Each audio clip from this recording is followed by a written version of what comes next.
Pada bulan Juli tahun 2020, Singapura mengadakan pemilihan umumnya yang ke-13, yang tujuannya adalah untuk memilih anggota parlemen dari negara tersebut. Yang dipertaruhkan bukanlah partai yang berkuasa, kebijakannya, atau bahkan arah dan tujuan bangsa. Hasilnya tentu sudah bisa ditebak oleh siapapun, bahkan oleh orang yang berpikir dengan setengah otak sekalipun. People's Action Party nyaris mempertahankan kekuasaan, seperti yang telah terjadi selama 6 dekade berturut-turut. Hampir dipastikan juga bahwa People's Action Party akan menang dengan rentang suara antara 60 dan 70%. Ini menunjukkan bahwa Singapura telah dibelokkan sekali, sejak 36 tahun sebelumnya. Anda mungkin berasumsi, mengingat hasilnya sudah bisa diprediksi, bahwa pemilihan mungkin berlangsung curang.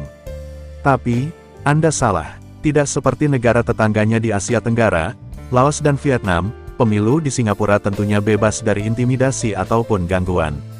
Mengetahui hal ini, Anda mungkin malah menyimpulkan bahwa pemilihan itu tidak penting. Sekali lagi, Anda salah. Jika 70% pemilih mendukung People's Action Party, maka hal tersebut dianggap sukses besar, dan dapat memperkuat masa depan jangka menengah partai. Namun jika hanya memperoleh 60% dukungan, maka sebaliknya, itu dianggap sebagai performa terburuk dalam sejarah negara itu, dan itu akan menjadi sebuah kegagalan yang memalukan, serta menimbulkan berbagai spekulasi tentang masa depannya. Menang dengan margin yang tidak biasa terdengar oleh sebagian besar negara dengan metode demokrasi yang bebas. Angka 61,24% suara, merupakan kekecewaan yang moderat bagi partai yang berkuasa, dan angka itu juga akan berdampak nyata dalam 5 tahun ke depan. Namun, tidak ada yang benar-benar serius dalam memikirkan hasil lainnya. Bahkan partai-partai oposisi tidak memiliki kemampuan untuk melengsarkan PAP, ini adalah sebuah klaim yang akan sangat mengada-ada untuk menghancurkan kredibilitas partai. Begitulah keadaan politik yang aneh, di pulau yang sangat aneh, yang dikenal sebagai Singapura. Keberadaannya terus membingungkan orang luar, yang mencoba untuk meletakkannya di spektrum manapun. Karena sebagian besar dari negara ini memasuki suatu tempat, di wilayah abu-abu, yaitu antara demokrat dan otoritarian. Singapura adalah negara yang sangat langka, yang digambarkan sebagai perpaduan antara negara impian yang teknokratis, dan kediktatoran terselubung yang dijalankan secara bersamaan, oleh mereka yang kurang lebih simpatik. Jawabannya cukup untuk mengungkap banyak hal tentang titik merah kecil di semenanjung Melayu ini, seperti halnya tentang perasaan Anda terhadap demokrasi, dan tujuan pemerintahan. Ketika koloni di seluruh dunia memperoleh kemerdekaannya pada pertengahan abad ke-20, banyak negara yang bereaksi dengan menolak investasi Barat secara agresif, serta melihatnya sebagai kelanjutan dari eksploitasi kolonialisme. Misalnya, pada tahun 1959, Indonesia melangkah lebih jauh yang secara hukum melarang orang asing melakukan bisnis di pedesaan, dan memaksa orang asing untuk mengalihkan kepemilikan kepada warga negara Indonesia. Lain halnya dengan Singapura, yang dalam hal ini berada dalam posisi yang aneh, yaitu tidak memiliki sumber daya alam. Tanpa intan, tanpa minyak, atau kayu untuk dieksploitasi, Singapura tidak memiliki penyerbu untuk dilawan. Orang Inggris bukanlah orang suci, tetapi mereka tidak meninggalkan Singapura dengan segudang kegelisahan, seperti pada koloni Inggris lainnya. Patung-patung yang berdiri kokoh dan nama jalan yang berbahasa Inggris pun masih berserakan di pulau itu. Investasi asing, pada nyatanya, adalah satu-satunya pilihan. Maka mulailah ia merancang negara yang sebelumnya hanya diimpikan oleh Philips, Shell, dan Canon. Tidak akan ada pajak, tidak ada protes, tidak ada korupsi, dan tidak ada pergantian kepemimpinan. Sebuah negara yang berjalan seperti corporation to corporation. Setelah People's Action Party terpilih secara demokratis, People's Action Party tidak menyia-nyiakan waktu untuk melenyapkan semua bentuk ketidakstabilan, baik berupa pesaingnya yang sosialis, serikat buruh, atau aktivis mahasiswa. Partai tanpa menyesal menangkap, atau menghilangkan mereka semua. Dalam keinginannya untuk menyenangkan perusahaan besar multinasional, Singapura juga menerapkan beberapa kebijakan yang dikenal sebagai hal terbaik tentang negara tersebut. Sistem pendidikan publik kelas dunianya dirancang untuk menghasilkan pekerja yang berpendidikan tinggi, dan taat aturan dengan mengalihkan anak-anak ke jalur akselerasi, kejuruan, atau normal, tanpa alasan kesetaraan. Sistem perawatan kesehatannya yang tak tertandingi, memastikan warga negara, dan bankir ekspatriat yang kaya untuk tetap sehat, bahagia, dan produktif. Perumahan umum yang patut untuk ditiru, membantu mengintegrasikan 3 kelompok etnis utamanya yaitu Cina, Melayu, dan India, dengan menjadikannya tetangga yang akur. Kerusuhan antar ras bisa berdampak buruk bagi keberlangsungan bisnis. Rahasia jalanan Singapura yang bersih, angkutan umum yang tepat waktu, dan institusi yang dihormati adalah sangatlah sederhana.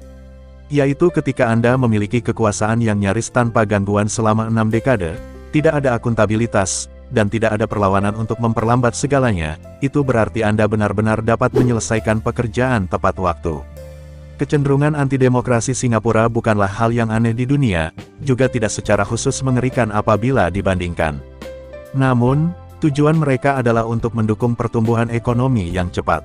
Apakah pertumbuhan ekonomi pada akhirnya untuk meningkatkan standar hidup, atau mempertahankan cengkeraman kekuasaan partai? Tentunya hal ini masih diperdebatkan.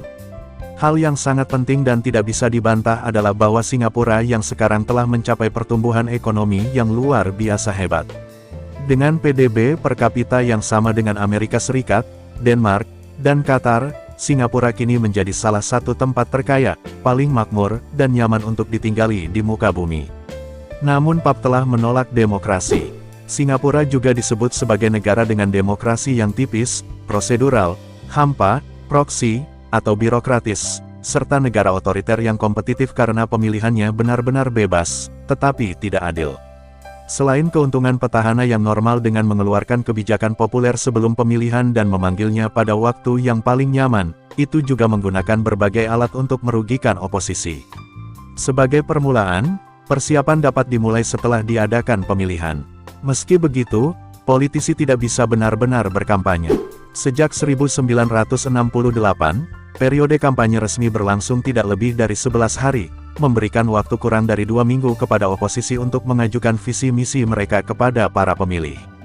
Dengan kata lain, warga Singapura hanya memperoleh 109 hari dari pihak alternatif dalam setengah abad terakhir. Perdana Menteri memiliki hak yang tidak terkendali untuk menarik batas-batas pemilihan, yang mengarah ke persekongkolan yang intens.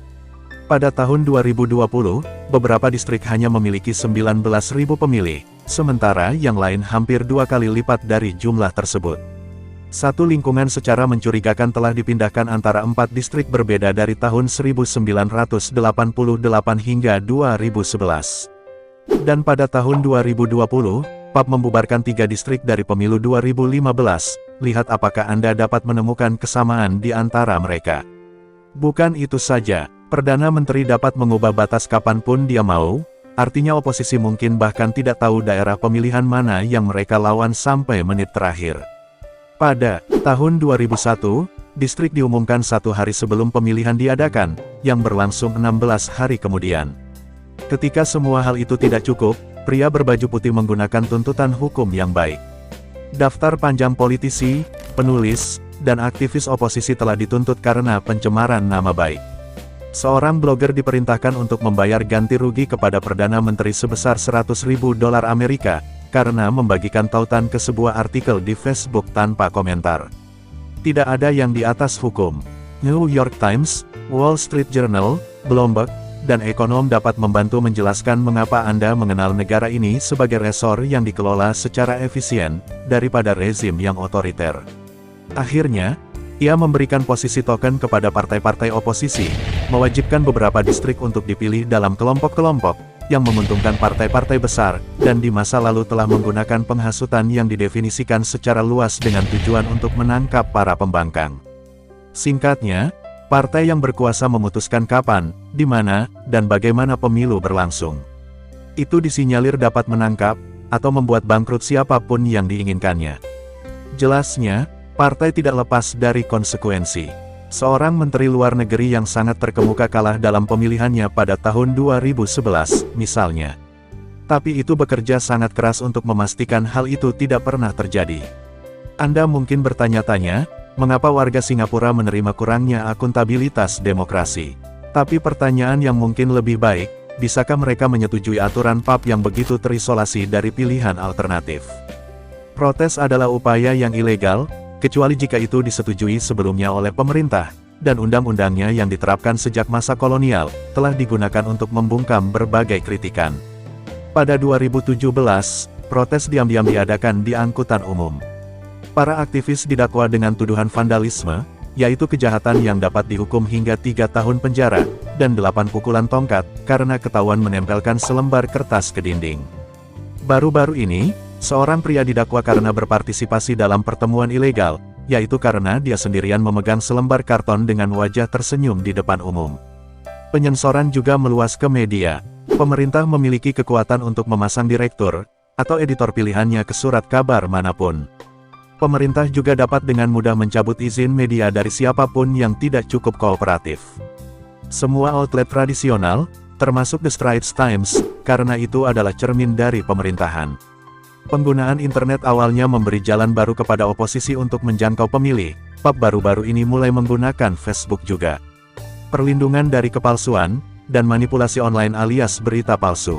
Bill, memberikan menteri yang sama untuk pemilihan kemampuan, untuk memaksa lawan mereka untuk memperbaiki, atau menghapus pernyataan mereka secara online atau berisiko di penjara. Intinya, PAP diberi hak untuk membungkam oposisi. Dan karena mereka dibungkam, oposisi tidak akan pernah memiliki kesempatan untuk menantang. Perolehan 60% suara PAP tampaknya jauh lebih tidak menentukan ketika Anda menyadari betapa ekstrimnya ia merugikan lawan-lawannya. Jika 2/5 negara masih memilih partai lain, mungkin partai tersebut tidak memiliki persetujuan yang kuat. Kemudian lagi, mungkin memang begitu. Teori lain mengatakan bahwa orang Singapura membuat keputusan berdasarkan informasi, bahwa mereka tahu persis timbal balik yang akan mereka perbuat.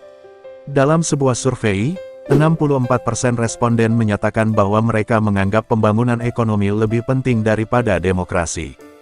Jika Singapura benar-benar sebuah perusahaan, seperti yang diinginkan Lee Kuan Yew, ia harus membayar pekerjanya yang tak lain adalah warga negaranya.